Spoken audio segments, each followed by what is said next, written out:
Hello and welcome to All Things Rex Worldwide. It's another fabulous Thursday, and I'm so glad that you could join me live or in the recorded show. I have a fabulous guest today that you're going to really want to watch and listen to. He's a very generous man who's devoted to helping other people. I'll tell you about him in just a minute. But as you know, All Things Rex streams every Thursday at this time, 3 p.m. Pacific, 4 p.m. Mountain, 5 p.m. Central, and 6 p.m.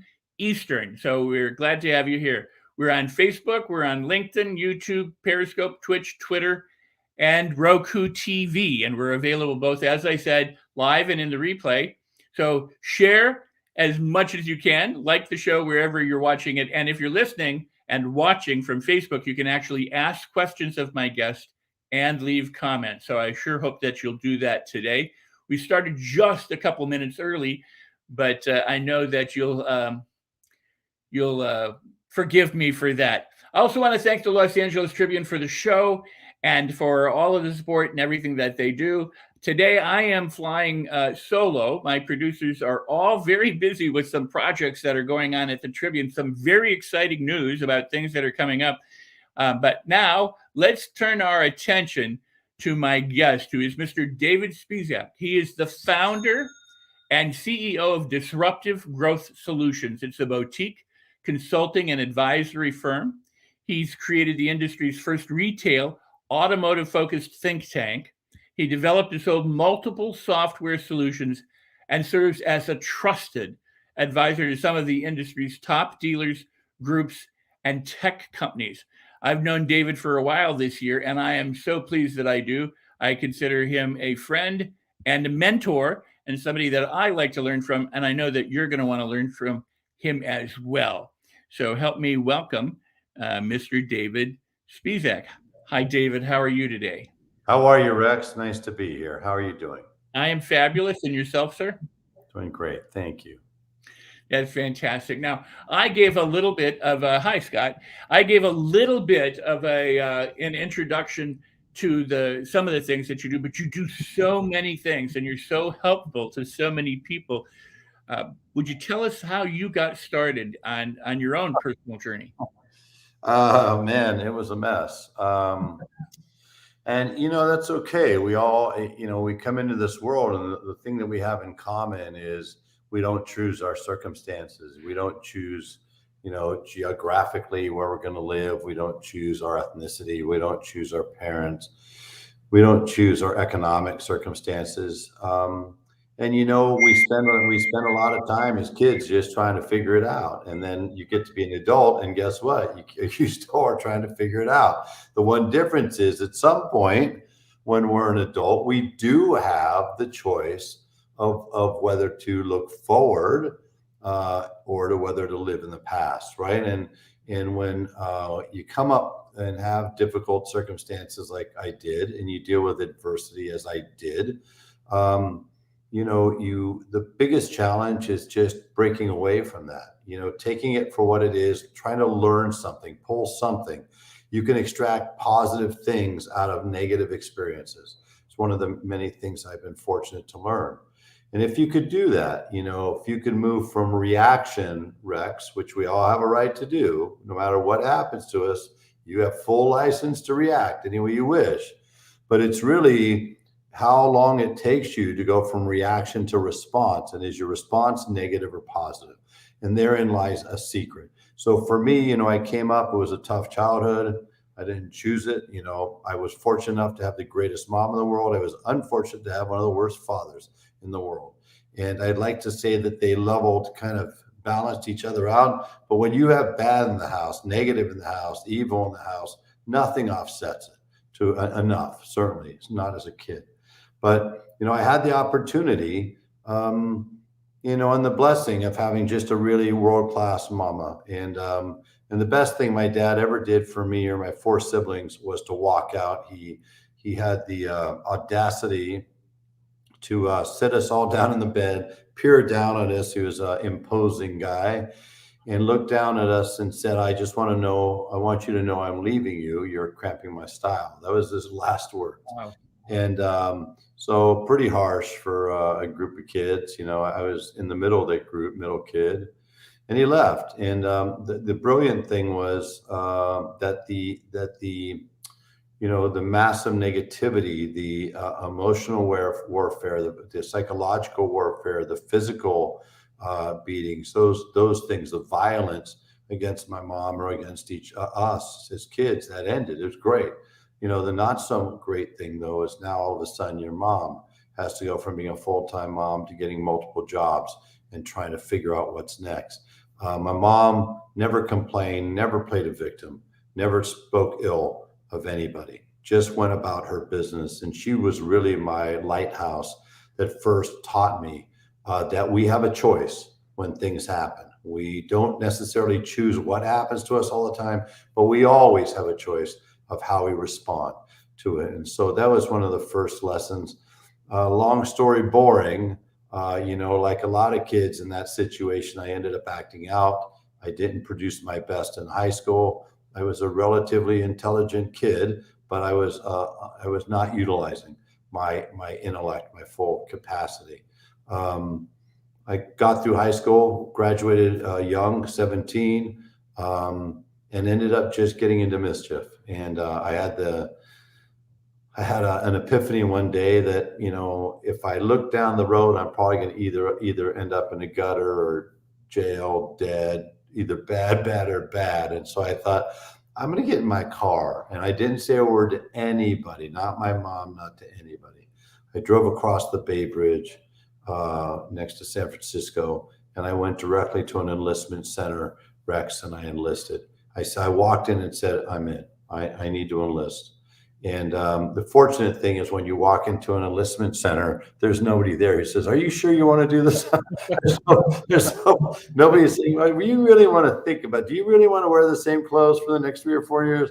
Do you really want to be spending the next 3 or 4 years having everybody tell you what to do? If you did that, to a 17, 18, 19-year-old kid, they'd go, you're right, I'm out of here. So they don't do that. I ended up joining the service. I ended up in engineering.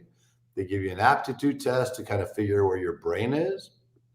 And in the Navy, anyways, if you score in the top 5%, they make you take a second test. It's a nuclear power aptitude test, physics and math. Lo and behold, I absolutely slaughtered that one. And next thing you know, I'm not only enlisted in the service, but on the very same day, I find out that I'm going to be a nuclear power engineer. So can you imagine going from, messing around and getting in trouble and only caring about partying, and literally within 24 hours, you find out you're going to be shipped out, heading to San Diego boot camp, Chicago engineering school, and Orlando for nuclear power school. So, obviously, needless to say, that was a big step in my life. I'll just cut it here as far as the naval side. I only needed 8 weeks to get my head straightened out. I literally, if they would have let me out at that point, I would have been solid. They wouldn't. So I ended up serving my time. I got an honorable discharge. And when I got out, it was really the next inflection point. They give you 30 days to find a job. I happened to see an ad. And the only thing that I noticed was it said, you can have income up to $45,000 a year. Let me see. At that time, I was making roughly, $8,500 a year, something like that. So I thought, okay, that's a pretty good raise. It said company car. Let me see. I don't have a car. That looks pretty good. Sounds pretty good. And it said T&E account. I'm like, what? You're going to pay me to eat? All right. So I got into a taxi from the base, went to an interview, and I nailed the interview so much, Rex, they gave me an Olds Cutlass with crushed blue velour, baby blue with a tonneau, the padded top.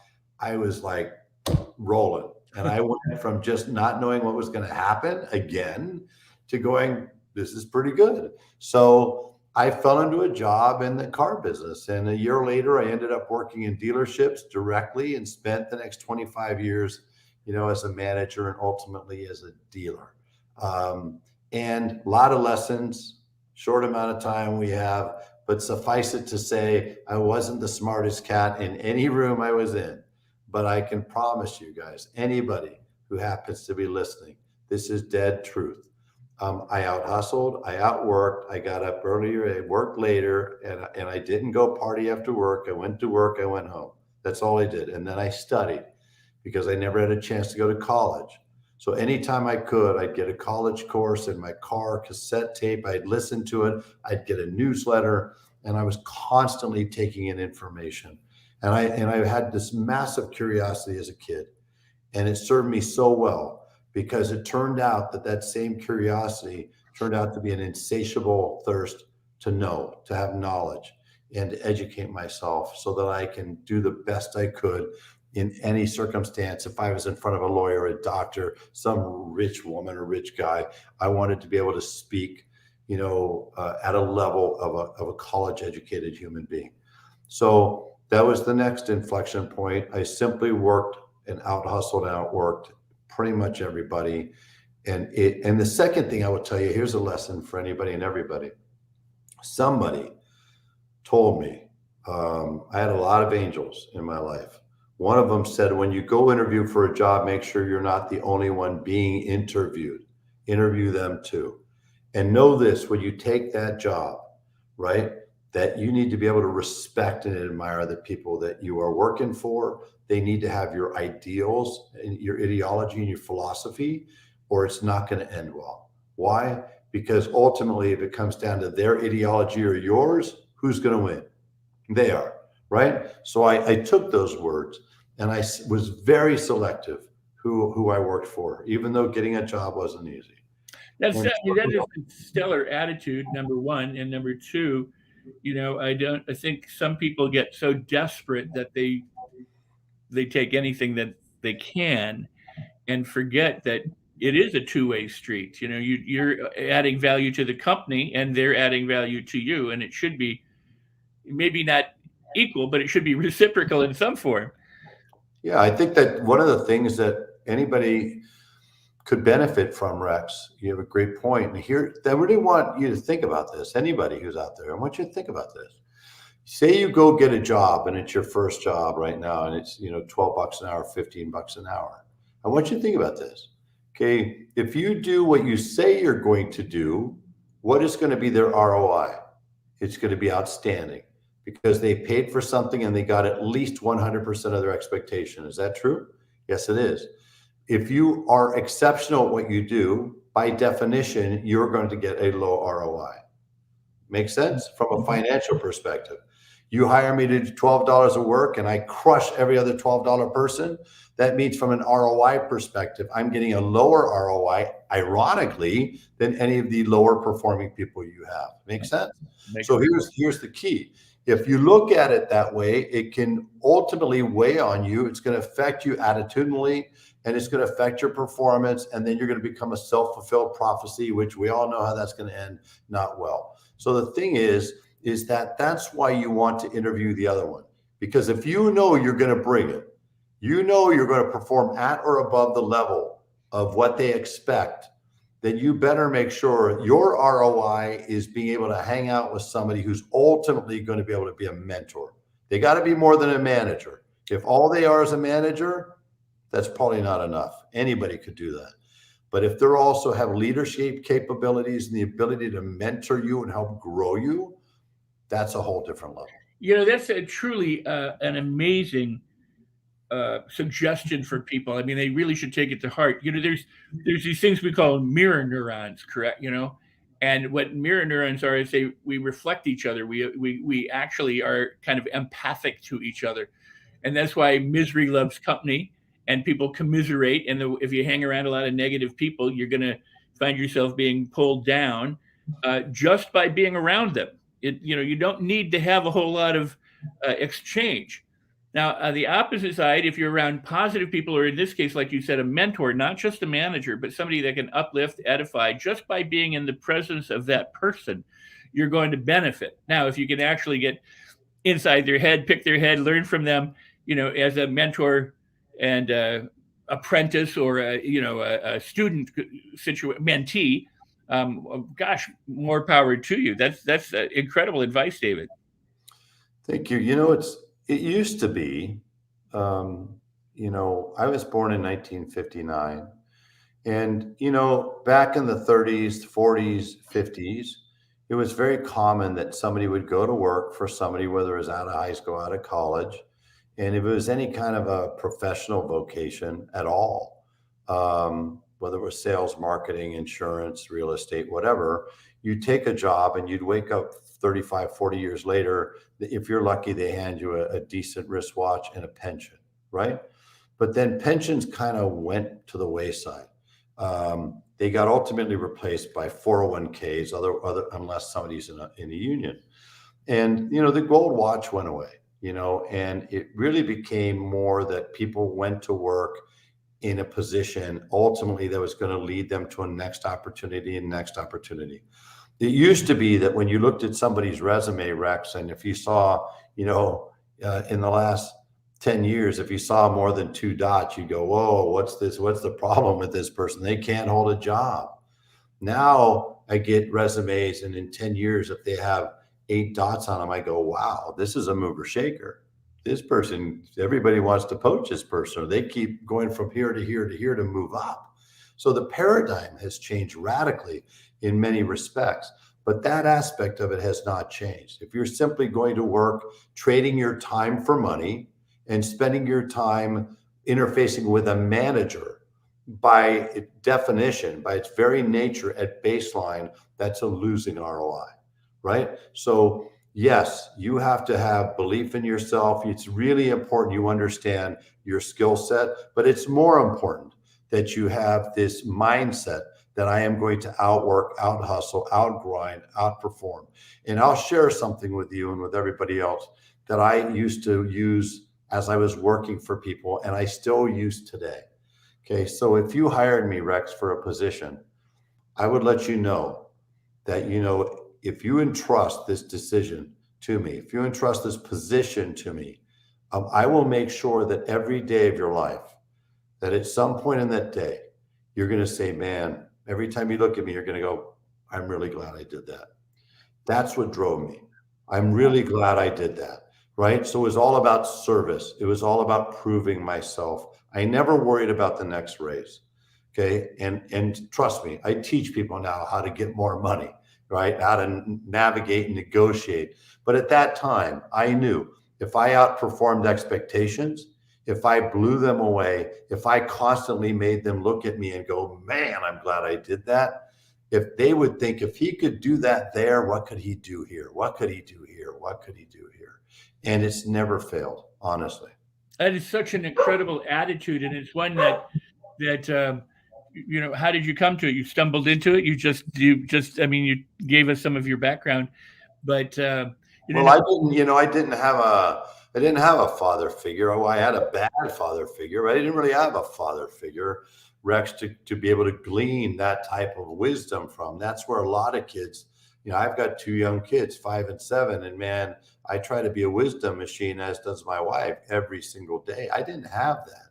So that might have been one of the reasons, as I look back, that was another reason why I had this insatiable thirst, this interest or curiosity for knowledge. Because if I picked up a book that was a biography or an autobiography, or I picked up something about a historical figure, or I just spent time around other people or paying attention to people I admired, I learned to hang out, dedicate my time that I had available as much as possible to hang out with people who had attributes that I wanted to have.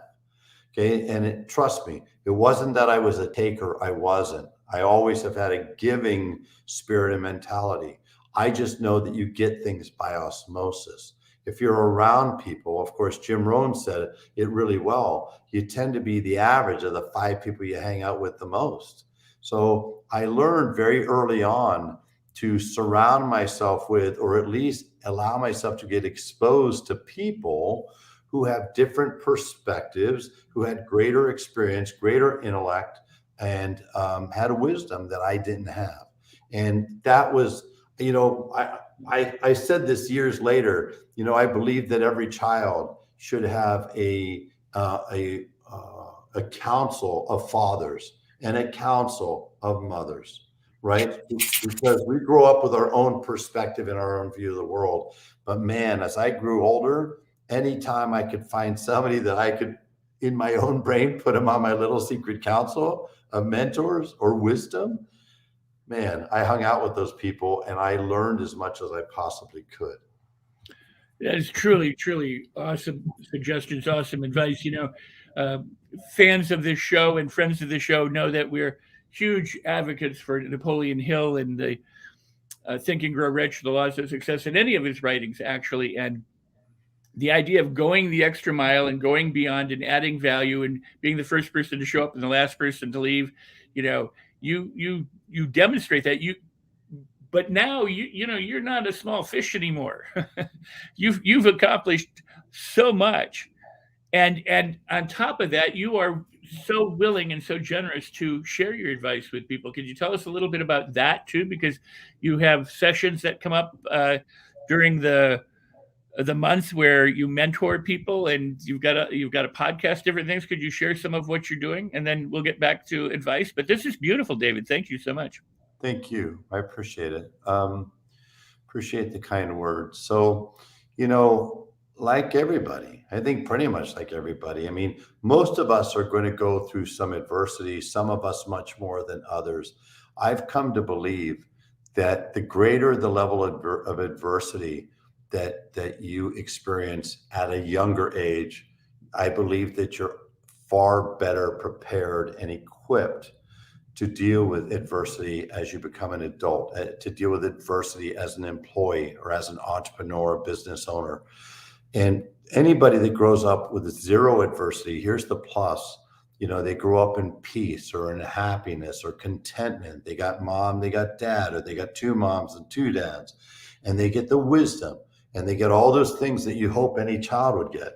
But you know what they don't get necessarily? Oftentimes, they don't get the learnings of what it takes to overcome rejection or failure or defeat or adversity or obstacles, right? So I dealt with a lot of those early on, over and over again. And so when I got into business situations, it really helped prepare me. My mom and other things I learned in life taught me humility, because we've seen it 100 times. We've seen people that go from having no money to having a ton of money, but doesn't make you nice. Having more money doesn't make you nicer, doesn't make you smarter, doesn't make you wiser necessarily, and it doesn't make you kinder. So, the best attributes in the entire world, like passion, commitment, discipline, loyalty, integrity, work ethic, isn't it ironic that every one of those is available to anybody at any time for free? Isn't that crazy? And yet we tend to overlook them sometimes. So I was fortunate through the way I grew up with these mentors and this thirst I had for knowledge, to be able to glean those things.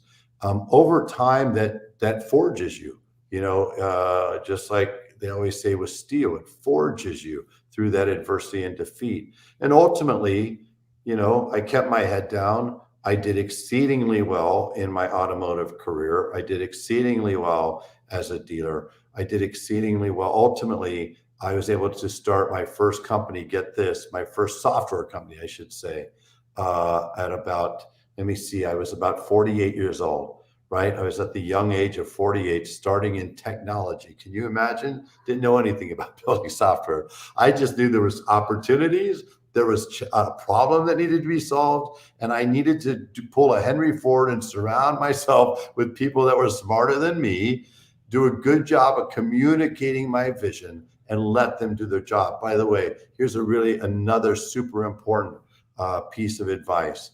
If you have people that work for you, please hire them to do a job and then let them do their job.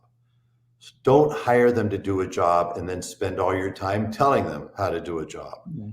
Because if you're doing that, it's either an indictment that you've got the wrong person or you've got the wrong approach. And neither one of those is a happy ending, right? So I hired people to do what they do best and I let them do it. And over time, again, I once again put my head down, I focused, I grind. every day. And I ended up having the good fortune of selling that first company for a lot of money to a multi-billion-dollar organization. And then I was able to do it again and again. But you know what's funny, Rex? At my store, everybody wanted to talk about our profitability because we went from being insignificant, below average, to the most profitable dealership in the history of the United States, right? And for a dealership at 25 million, the next closest store was 9 million less than us. We demolished the competition. Everybody wanted to talk about the money. You know what I wanted to talk about? The fact that we had less than 3% employee turnover in an industry that averaged 89% at the time. And as I was sharing with somebody yesterday, Rex, in the last 18 years, I've never lost one employee. 18 years, not one employee, right? That's because you treat them with respect, you treat them with dignity, you hire them to do a job, you let them do their job, you give them a voice at the table, you make them really not just feel like part of the team, but be part of the team. So through that good fortune, through the learnings, I was able to be successful. And as I've gotten older, I've learned something. I don't want things that can be marketed to me. I don't need a bigger, fancier car. I've got nice cars, but I don't need anything more than that. I've got a nice home, but I don't need a bigger, nice home, or I don't need 4 or 5 homes. I'm good. I'm good. My wife's good. I know my kids are good. As long as they do what they need to do as good human beings. So at this point, my wife and I decided 5 years ago to start a foundation, a nonprofit called HDI Equality for All. And we really focus on about 70 nonprofits in the Oregon state area and mostly marginalized communities. There's a 71% high school graduation rate in Oregon. That's not okay. We know that if kids can't read at a 4th grade level by that year, the chances of them graduating high school just go through the floor. And we know that if they don't graduate from high school, they're going to end up becoming a burden to humanity, to the city, to their community, and they're having little chance of living the life they deserve. So we really focus on that above and beyond all, because those kids didn't choose their circumstances. And we want to do what we can to level the playing field. And in terms of professionally, I have worked for years mentoring small businesses that can't afford my level of coaching. So I charge them nothing. And now I've expanded that where every other Friday, including tomorrow, people can come to a free coaching class, no cost, no money, no upcharge, no upgrades, no VIP. Everybody's a VIP. And I'm literally going to empty my head before I'm dead. If I'm here for another month, a year, or 10 years or longer, I am going to spend that time, and I have spent my time just wanting to give back, because I want to create for anybody who is willing to invest the time in themselves. I want to eliminate every other obstacle to be able to hopefully allow them to be able to achieve the best version of themselves and realize the best version of the life that they possibly can. Let me just chime in here and say that I jumped at the chance to join in on that coaching group that you have every month. And I have been there since the beginning. And I just got to validate what David said. It is truly, truly a generous man who is giving so much to so many, at least twice a month. We've done more than twice a month, but it's it is a beautiful time, David, and I appreciate it. And I'm so glad that you're doing that. And I'm so glad that you're here and that we get to talk about it. Thank you. I appreciate that. I've also learned, and it's interesting, I said, in the worst circumstances, the worst experiences of your life, you can get silver linings. You can learn things that maybe won't make things less difficult in the moment, but will be invaluable, maybe 6 months, a year, 5 years, or 10 years down the road. And it's so interesting that, my goal is simple. I just want to give, and I want to help improve the lives of others. But it's a funny thing. I learned something a long time ago when I started public speaking decades ago and coaching decades ago. You can't possibly compliment somebody in any way without uplifting yourself. You can't give a gift without getting a little bit giddy yourself at what it means to that person or what it does for them. And when you teach, you learn. It's interesting. So as I'm teaching, as I'm sharing, and trying to pour into other people, every time I learn.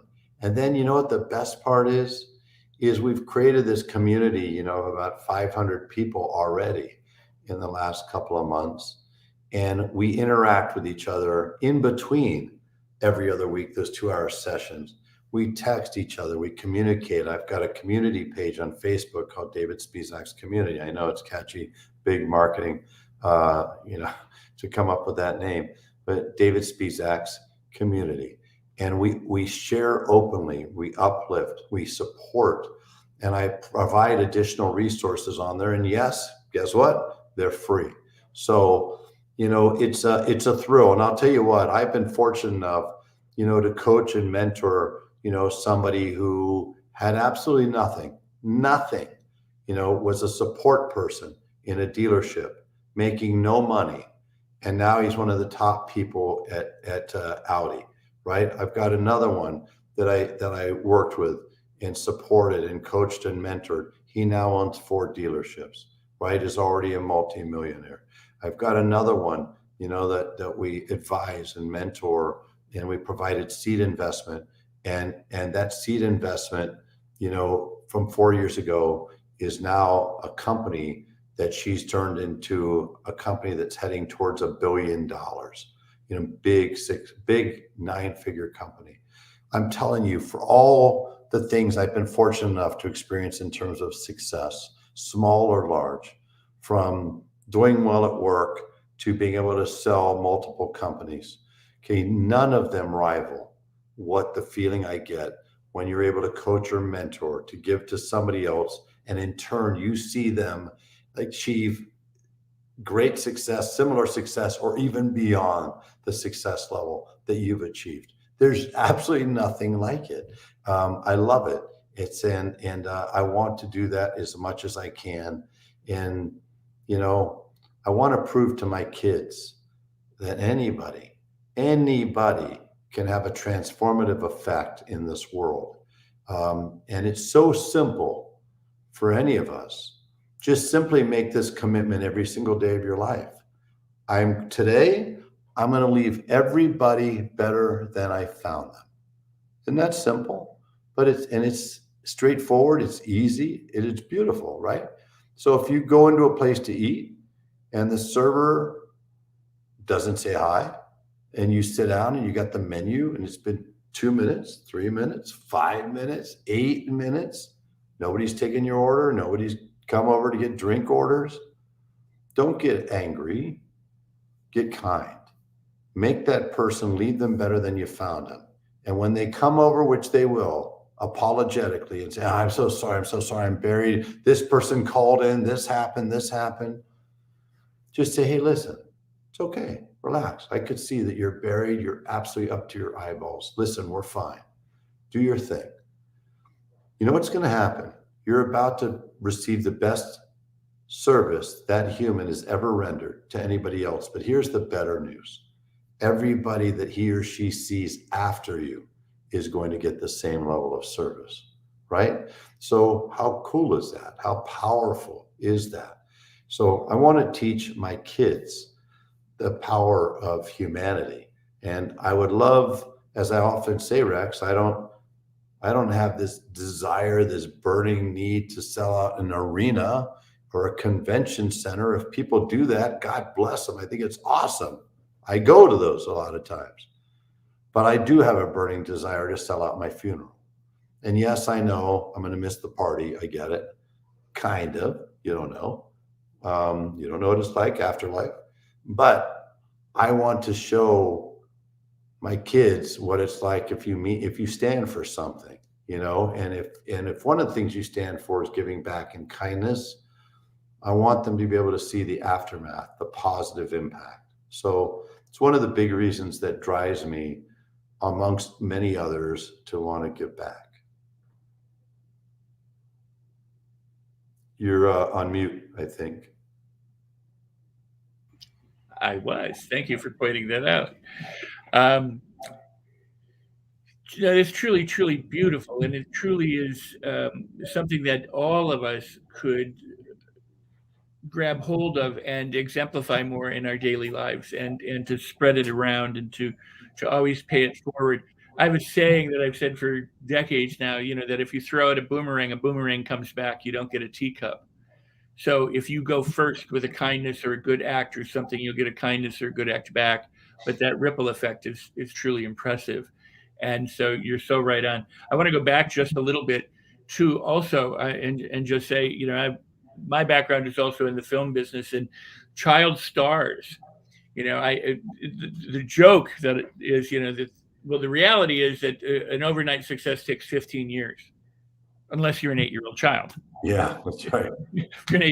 So, but what happens with the children, and I've seen this time and time again, when I used to teach children's acting classes in LA, is that the children get, a level of attention, they get a level of adoration, they become child stars. Everybody says yes to them, and they're great. And then either the series gets canceled or they get ugly. Whenever we all go through that ugly phase, so nobody thinks they're adoring, children anymore. And suddenly they have no skill set or no way to navigate what happens when people now reject them or say no. And so that's why oftentimes these kids turn to drugs or crime or something else, and because they've never been brought up with hardship. They've never had that seasoning that tough times bring or that people experience. And so what you so aptly described in your own childhood and in this conversation that we've been having is the value of hardship and trials. And if you look at it as this is happening for me, there's a lesson here, there's an opportunity, there's something that I can learn and take and excel with, or move forward with, the better off we are. And yet what most people do is they try to avoid the hardship. And when they try to avoid the hardship, they just tend to create more hardship. I always say the gift of a problem is another problem. So, but that's not a bad thing, because it gives us stuff to do. And what you so aptly again shared and pointed out is that you could come through all of the hardship that you had and be the kind of person that you are and add value to other people. So it speaks of the resilience of children. It speaks of the resilience of you, your mindset, and the kind of person you are, and that anyone who's listening or watching can learn from this and embody this and help not only themselves move forward in life, but help other people move forward in life. I'm loving everything I hear from you, and I always do, but I really appreciate what you've been saying to everyone. Well, ironically, and I shared this in a clubhouse room, my Wednesday room, probably a few months ago, but ironically, the secret to success is failure, in my humble opinion. Because if you think about it, no matter who you are, what you do for a living, maybe you've got a favorite sport or favorite activity. But whenever you succeed at something, I want you to think about this. So think about the times you've succeeded in your life, and I want you to think about the times you failed. Okay, which one of those did you learn something? When we succeed, we learn nothing. When we fail, we learn everything, right? And then it's a matter, again, that reaction response. How do we respond to that adversity, that rejection, that failure, those obstacles, whatever it might be? Well, if you really wrap your arms around failure, in fact, if you're a salesperson, the best salespeople in the world, the reality is they get rejected more than the worst salespeople in the world, a lot more, right? If you look at a Michael Jordan, everybody wants to talk about all the shots he made. Michael will very quickly point out the 900 or so shots that he missed, the number of game-winning shots that he missed, right? So if you're a baseball player and you're at the top of the batting average, maybe you're hitting 300, that means 70% of the time you're failing. The secret to success is failure. And if you think about it, some of the greatest stories and the most epic or iconic success stories that most of us know in this world. If you look at Sir James Dyson, who invented the Dyson vacuum cleaner, and then the Dyson hair dryer, and the Dyson, God knows, air purifier, the Dyson air conditioner, right? The Dyson fan. Well, I did some digging, and it turns out that Sir Dyson came up with this idea in the 80s. He was convinced you ought to be able to make a vacuum cleaner without a bag, that didn't need a bag, right? And can you imagine that you're sitting around your house right now, and of all the things you could think of, you're thinking, man, I can't take another day of a vacuum with a bag. I've got to solve this. Can you imagine? Well, most people don't realize that it took him over 5,000 tries. It took him 15 years of his life. It took his wife working her behind off in support because he lost his job. Right now, this guy is knighted. He's sir, and he's actually wealthier than another sir that everybody knows very well, which is Sir Richard Branson. Right? If you look at the old story about Colonel Sanders, everybody said, you got the best chicken in the planet. Everybody's going to want to buy this chicken. You got to sell this recipe to restaurants. Literally everybody in the whole country is going to buy this from you, right? And so he went out, Harlan Sanders. He said, oh, geez, are you serious? They said, yeah, great. I'm going to be rich. He went out to the first restaurant. They said, get out of here. And the second one said, I don't want your chicken. And the 20th, the 50th, the 100th, the 500th, the 800th, the 900th. It took him over 1,000 tries. And oh, by the way, he was 61 years old when he tried, relying on Social Security before he created that multi-billion-dollar company. J.K. Rowling, who wrote Harry Potter, one of the most successful books of all time, she's worth $1 billion. But at the beginning, it took her 5 years to write that first manuscript. She was suffering from depression. She got divorced. Her mom died. She was a single parent. And she was as close to homeless as homeless can get without being homeless.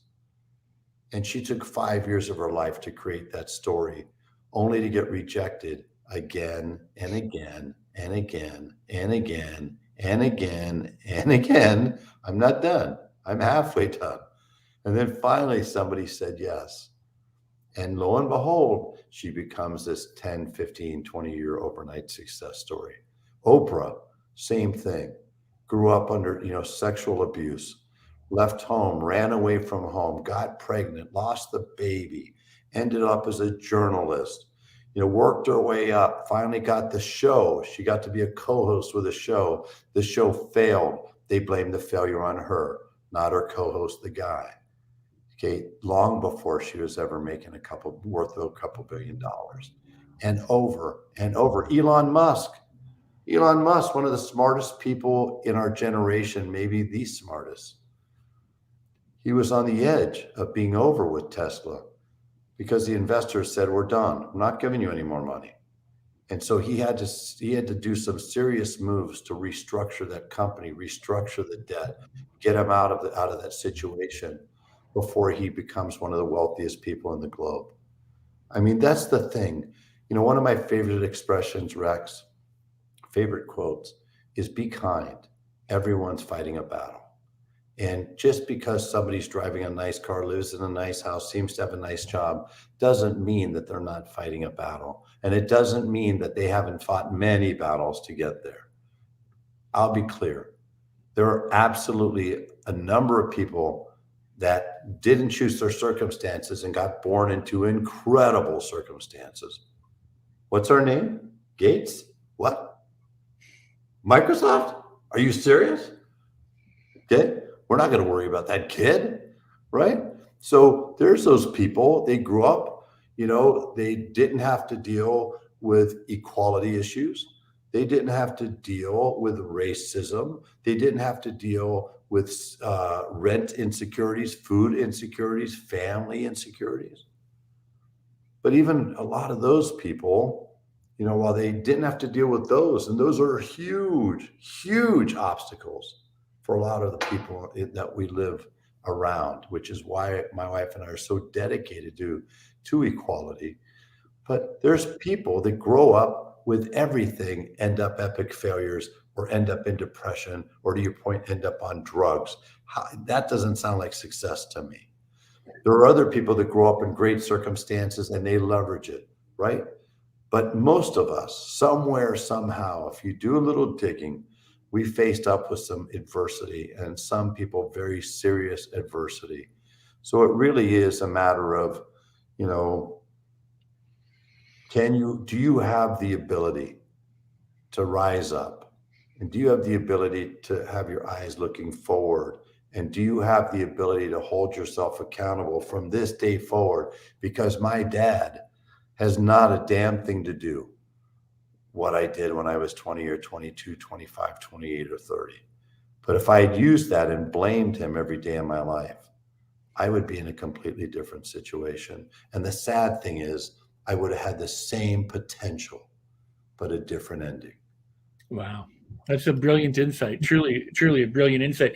You know, going back just a bit to what I said earlier about Napoleon Hill, you know, he's alleged to have modeled 520 of the wealthiest individuals at that time at the turn of the 19th, 20th century.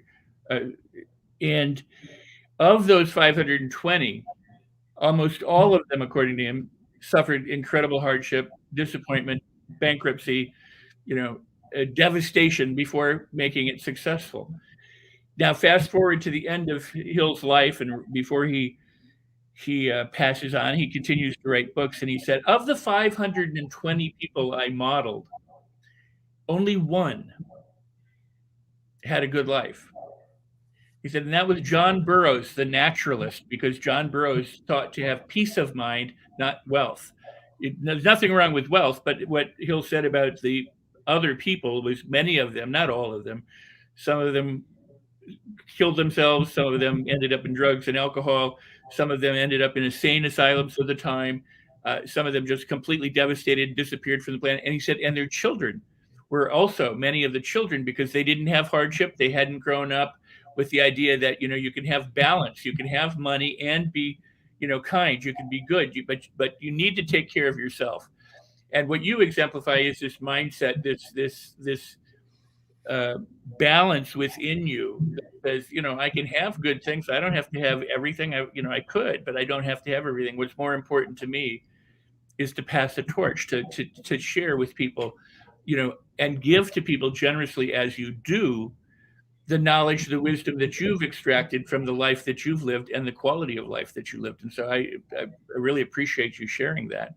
I'm happy to. And, you know, it's really a shame that in social media has, you know, been definitely a blessing and a curse. But, you know, this voyeuristic mentality, this me, selfie mentality, attention seeking mentality, you know, it's changed things societally.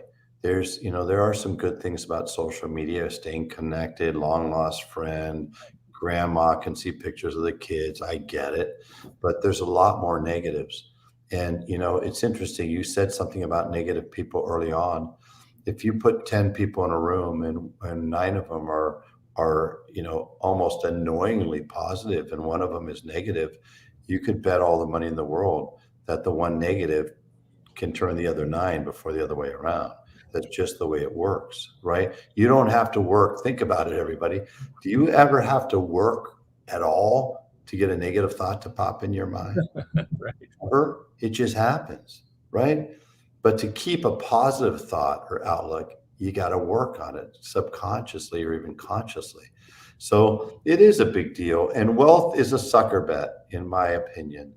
You know, seeking wealth, you know, I speak on Breakfast with Champions, 9:30 a.m. to 10:30 a.m. Every Wednesday morning, and it's Wealth and Health Wednesdays. And I typically speak on the wealth side because there's health experts doing what they're doing on that side. And I always hope that people don't think it's all about financial wealth, because I always tell them wealth is what you could wrap your arms around, right? What fits inside of my arms, my kids, my wife, my loved ones, my friends, my family. That's your ultimate wealth. Your health is your wealth. Your mindset is your wealth. Your mental well-being is your wealth. Everything else, man, is icing on the cake. And, as I say, everything else is marketing, because every day there's 4,000 to 5,000 messages every day. You may not remember them, but 4,000 to 5,000 messages every day. And every one of them is designed to extricate your money from your wallet. And it's a sucker bet, right? They learned in research that it takes $80,000 a year in income to be happy. Everything over that, guys, there's a better chance we're going to muck it up than it ends up the other way, right? Because it ends up twisting our brains. So it's, wealth is not dollar bills. Thank you, Mark Gasser. You're brilliant. When you have, if you have $1 billion and horrible health and terrible mental well-being and you're toxic, what the heck good is that, right? So I always say this, you could take everything but in fact, my wife and I talk about this. Hey, her and I are so rock solid. Give me her, my kids, I'm done. Good, done. I don't care if we live in a 1-bedroom house. My wife and I used to live in 670 square feet and we were freaking happy. Simple, easy. And we laughed just as much, Rex. We had great friends, great experiences, So what are you going to do? You're going to take money from me? Like, I don't care. So that's why, listen, everything that we do now, we really focus on what can we do with that? The more success we have, the more impact we can have. That's really what it's about at this point in our life. Oh, that's amazing. I was going to ask you a question, but I also know that you have a hard break that you got to get to a meeting soon too. And so I know that I wanted to ask you about your podcast. You've got a podcast. Oh, thank you. You know what? So again, the marketing team stayed up day and night for weeks and came up with the name, The David Spizak Show. So it's pretty catchy, right? So you have a show in a community. Right. So the David Spizak Show is going to launch in about a month. I've already interviewed a couple of phenomenal humans. I've got a few more coming up next week. And so I'm really excited. And somebody asked me recently, why after all this time you do a podcast, right? And I said, well, listen, I've listened to a lot of great podcasts. I appreciate them. I respect them. I love them. But I have this insane curiosity and maybe a little bit different, peculiar way of thinking or looking at things. And so I just really want to have the opportunity to interview people of substance. I didn't say famous people. Maybe some of them are people you've heard of for good reason. But I want to introduce them to you for reasons maybe you don't know. My wife, oftentimes people will see a picture and go, oh my God, wife, your wife, she's beautiful. My response is that's the 10th best thing about her, maybe the 12th or 15th best thing about her. And when I interview people, I'm going to come from a completely different angle. I've got this intense curiosity. How did they get to be right here? I want to let people in the room where it happens. I want them to know the adversity, the obstacles, the rejection they faced. And when they had the opportunity to go left or right, what made them choose that path? And for whatever reason they did, I just want them to know we're so thankful that they chose that path. And I want to allow any listener to be able to be in the room where it happens. So if they're interested in going down a similar path, hopefully they'll get some pieces to the puzzle that will allow them to achieve just what they want to achieve. So I'm excited about having these interviews, and I hope people will take the time to listen and especially give me feedback. What do they think? I think that's beautiful. That's awesome. And how can they find the podcast when it launches? Well, when it launches, it will be everywhere that you could find podcasts. Of course, okay. Apple, you're going to find it on Spotify. You're going to find it Stitcher. You're going to find it on every platform. And I hope you take the time to listen. I promise they're going to be meaningful conversations that are impactful, that are genuine and that are substantive, and definitely a lot of practical application as always, so that they can take what they hear and put it to some great use. Hey, Rex, thank you so much for having me. I can't tell you, it's been a pleasure. I am so happy that you are here. This has been a true delight, and you are a true delight and somebody absolutely worth listening to, paying attention to. So, David Spizak community on Facebook, David Spizak show coming up on podcast, and you have the mentor. Well, they find you through the community. So you can find me on Instagram at SPISAK. And you froze. That's SPISAK is his name. 9:30, 10:30. You could find me Saturday mornings on Clubhouse. Sometimes I do a Sunday afternoon room where I just want to, again, give away some wisdom and experience. Hopefully that'll help people. And soon you'll be able to find me on the podcast as well. That is so amazing. I'm so glad that you're here. I'll see you tomorrow.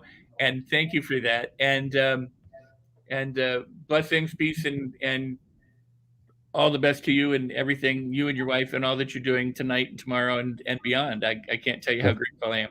Thank you. I'm grateful as well. Thank you. Appreciate you. Appreciate everybody. And Armand, there we go.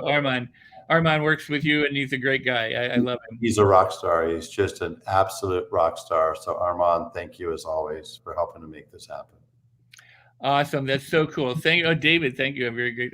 Look at that. There you go. Thank you. I appreciate it. Thank you, Robert. Have a good one, David. Thank you so much. And good night now. Thank you. Mr. David Spizak, what a pleasure to have him on the show. This is so incredible. It warms my heart that I've been able to have him on my show today. And I know that if you've gotten value from this, which I know you have, please go ahead and share it anywhere and everywhere you can. We're right now on Facebook Live, but we're also on YouTube Live, Twitch, Twitter, Periscope, LinkedIn, and we're on Roku TV. Rex Sykes, your approach is like a battering base. Oh, thank you so much. That's very, very cool. Thank you, Mark. I appreciate that. That's very kind. And I want to encourage you, if you've enjoyed today's show, to also go back and look at all of my other shows. If you haven't watched them, even if you have, go back and visit them again, because there's so many incredible guests who've overcome so much hardship or had great adversity in their life, or even currently, and who are dealing with it, managing, and they're sharing for all of us to be better, so that they're giving it away so that you and I can benefit. And I really appreciate that. I also want to tell you about this. It's my book, Life on Your Terms. It's available at Amazon, both in paperback and hardcover. And if you will go to rexsykes.com/book, I'm going to put it in there now. Be putting it in there. Is it in there? Did it show up? There you go. I'm giving away a bonus training. Normally it's a $497 online video training called the Mastery Loop. It has to do with whole brain learning, accelerated learning, and the ability to master skills, whether they're mental skills, emotional skills, or physical skills. But you go there, you put at that website, you go and you'll see the book. You take your receipt from Amazon, you put it in a special coupon area. And so you copy the receipt number from Amazon, you put it in a special, and you'll get access to this lifetime access to this $497 training that I know you will love, and it's a great accompaniment to the book. And I hope you read the book. The book is filled with stories of people who've overcome hardship and adversity and gone on to make the best and most of their lives, as well as my story and many other things. So I'm really grateful for you. Oh, thank you. Oh, I'm glad you caught that. Yeah, well, please share, and wherever you are, and also please engage. It's one thing to like something on social media. It's another thing if you ask questions or comment, because that trips the algorithms and it makes it more available to people when you interact.